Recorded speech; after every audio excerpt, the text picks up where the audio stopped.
연예계 상황도 좀 살펴보겠습니다. 손정혜 변호사님, 지금요 김기덕 감독은 내사에 착수했고 조재현 씨는 사실관계 확인 중. 이게 뭐가 다른가요?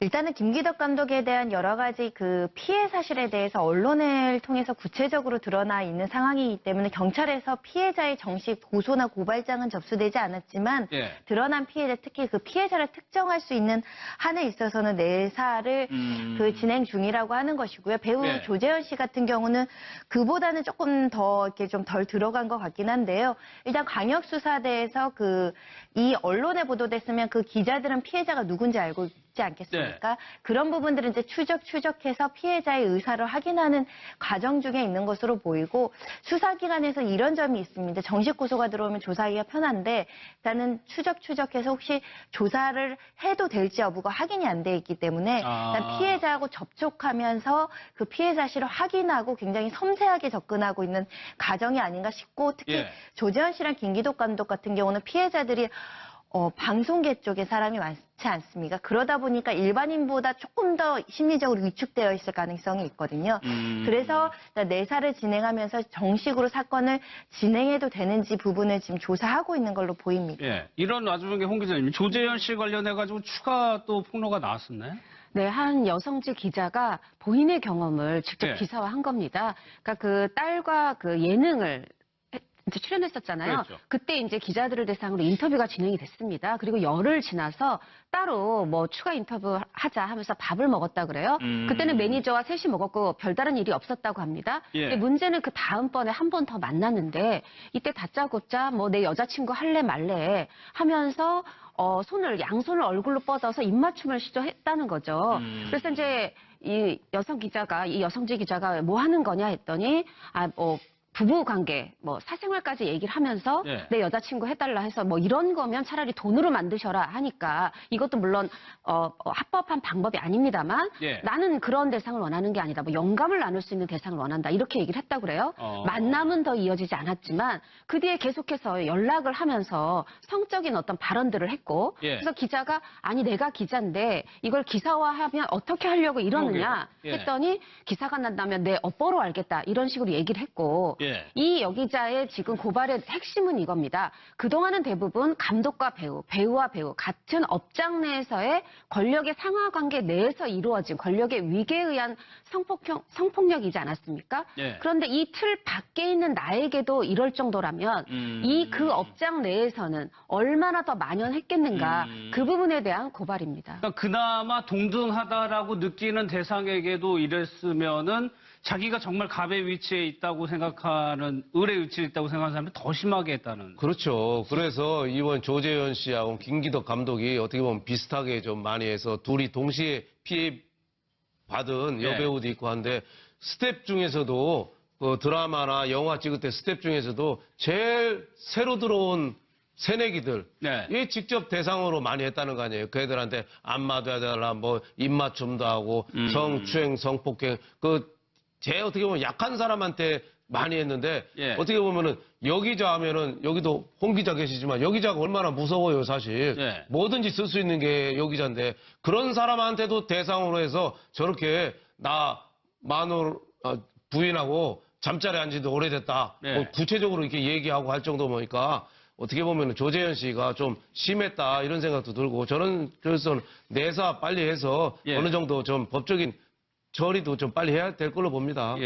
그러는 와중에 김기덕 감독이 베를린인가 어디 영화제에 갔었는데 거기서 했던 수상 소감이 또 최근에 와서 다시 또 논란이 되고 있습니다. 네, 맞습니다. 베를린 영화제가 2월 15일에서 25일에 있었어요. 근데 그때 당시에 베를린 영화제에서 김기덕 감독의 23번째 영화 인간, 시간, 공간 그리고 인간을 초청을 한 거예요. 그때 단서를 달았다고 합니다. 하나는 이 폭력, 여배우한테 행한 폭력에 대해서 이 폭력은 잘못이라는 것, 그리고 사과할 것, 그 두 가지를 이제 조건으로 초청을 했는데, 막상 그 당시에 이제 기자회견 당시에 김기덕 감독은 그렇게 얘기하지 않았습니다. 첫 번째 얘기를 뭐라고 시작을 했냐면, 내 영화가 폭력적이지만 나의 생활은, 나라는 사람의 인격은 그렇지 않다. 동일시하지 말아달라라고 하면서, 물론 법원에서는 판결이 나왔는데 억울하지만 승복한다. 이렇게 얘기를 하면서 배우와 나의 해석이 달랐던 문제다. 또 4년 전 일인데 이제와 고사해서 유감스럽다. 이 유감이라는 표현을 하다 보니까 이 독일 그 베를린 영화제 측에서 초청한 측에서 굉장히 이제 실망스럽다라는 거고요. 그리고 최근에 이 김기덕 가문의 추문을 여러 뭐 영국, 미국, 독일의 언론들이 보도를 할 때 독일 슈피겔이 바로 이 문제를 다시 이제 지적을 했습니다. 여하튼 법원에서 500만 원의 벌금 판정을 받은 범죄자인데 여하튼 이제 그런 사람을 이렇게 영화제에 초청을 해서야 되겠느냐. 물론 영화의 현실이 어떤 사회의 심각함을 고발하기 위한 것이기도 하지만 한 여성이 5명으로부터 집단 윤관을 당하는 굳이 그 이제 소재의 영화를 초청할 필요가 있었겠느냐라고 독일 내 언론에서도 네, 문제 제기를 한 바 있습니다. 그러니까 해외 같은 데는 폭력에 대해서 굉장히 엄하게 보잖아요. 얼마 전에도 할리우드에서 미투 운동이 먼저 시작돼 있었고 그에 대한 어떤 경각심이 충분히 일어나 있었고 인권인식이 훨씬 더 높은 상황인데 그렇기 때문에 해외 영화제엔 초청하지만 지금 한국 내에서 이루어지는 여러 가지 미투 운동 그리고 여배우를 폭행했다는 사실을 이제 주최 측에서 아니까 부담이 됐을 겁니다. 그렇겠죠. 이런 사회적인 무리를 빚은 사람을 초청해도 될 것인가. 그래서 조건으로 사과의 뜻을 밝힐 것을 했는데 그것조차 하지 않았다는 것이거든요. 더군다나 사법 절차 속에서 유죄로 판단이 난 부분도 사실은 진정 어린 사과가 없었다고 한다면 저는 최근에 마찬가지로 이 지금 피해자들이 폭로가 나와도 내가 뭐 일부 부적절하게 뭐 키스나 이런 신체 접촉을 일방적으로 한 거 있었지만 합의된 관계였다라고 주장하고 있는 거 아닙니까? 반성 없는 그 태도가 여전히 해외 영화제에서도 고스란히 나타났던 것으로 보이고요. 저는 좀 심각하다고 보입니다. 지금 여러 가지 이제 사회적인 불이익 그리고 그 고통들을 그냥 감내하고 있는 그냥 언론에만 얘기한 피해자들한테 그냥 법적으로 당당하게 사과를 받아야 되는 길을 선택해야 되는 거 아닌가라는 생각도 듭니다. 예, 이제 또 해외에서도 알게 된 것 같습니다.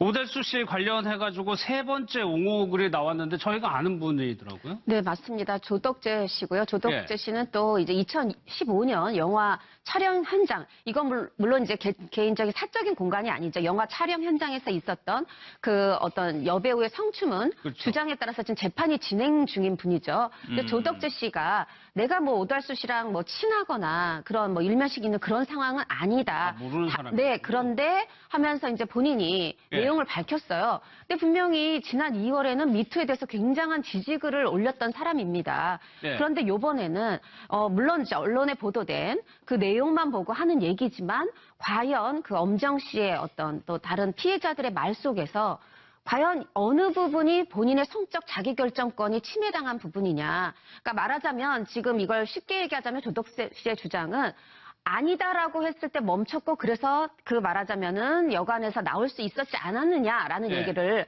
하려는 것으로 보이는데요. 지금 문제는 지금 김기덕 감독도 4년 전 일이라고 얘기를 했고 또 이 오달수 씨도 만약에 20여 년 전 일이라고 할 때 조덕재 씨가 이런 표현을 합니다. 뭐 20대의 그 오달수에 대해서 꾸짖을 수 있고 못났다고 할 수 있지만 지금도 그런 사람이라고 생각하지는 말자. 중요한 거는 그 피해자는 그때의 그 피해가 지금 오늘의 현재의 고통으로 이어지고 있다는 거고요. 그리고 지금 이 피해자들이 주장하는 것이 그날의 내 고통이지 지금도 오달수 씨가 예를 들어서 뭐 파렴치하냐다 이런 걸 주장하는 게 아닌데 이게 뭔가 좀 포인트가 다른 옹호를 하다 보니까 이제 여론은 네티즌들은 아니 본인이 지금 오히려 이런 재판 중인데 되게 민감한 시기인데 왜 이런 글을 올리는지 알 수가 없다, 이해할 수 없다, 안타까워하고 있습니다. 글쎄요, 이 글은 어떻게 이해를 해야 될까요? 그 성추행이나 성희롱이나 성폭행이나 모든 기준은 저는 여성의 기준으로 봐야 된다고 봐요. 조덕재 씨는 남자의 기준으로 저러니까 뭐 사석에서는 얘기할 수 있죠. 그 모텔에 데리고 가서 뭐 씻자고 하고 또 옷을 벗기려고 하고 또 여성이 화장실까지 끌고 갔는데 도망갔다는 거 아니에요? 그러면 그게 뭐 성폭행 당한 것도 아니고 성추행도 아니고 성적 자기결정권은 피해 여성한테 있었던 거 아니냐? 뭐가 씻지 못할 그 아픔이냐? 어떻게 하는데 그건 지극히 남성적인 사고방식 아닌가요? 저는 굉장히 요거도 먹을 말 아닌가 싶고 물론 뭐 가해자에 대해서 마녀 사냥 또 뭐 반론권 부여 뭐 이거는 충분히 해줘야 되죠. 그리고 또 오달수 씨가 20대에 있었던 일이라는 것도 감안해야 되지만 아무리 오래됐다고 해도 상처 한 번 받은 거는 평생을 가져가는 거거든요. 그런 의미에서 여성의 그 아픔에 대해서 너무 좀 문외한했다. 저는 같은 남자로서 남자가 저러니까 욕 얻어먹을 수도 있다 이런 생각이 들어요. 예. 특히 이번에 미투 관계자들 성폭행, 성주행 뭐 이런 사람들이 조덕재 씨도 그렇고 다들 오달수 씨 다 50대들이 많아요.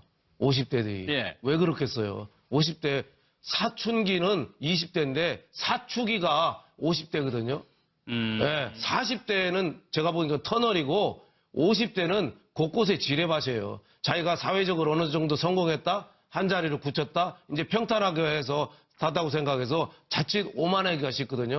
그러니까 저는 저런 말도 함부로 할 수 있는데 정말 인생에서 가장 조심해야 될 시기가 어떻게 보면은 50대다. 저는 이렇게 봅니다.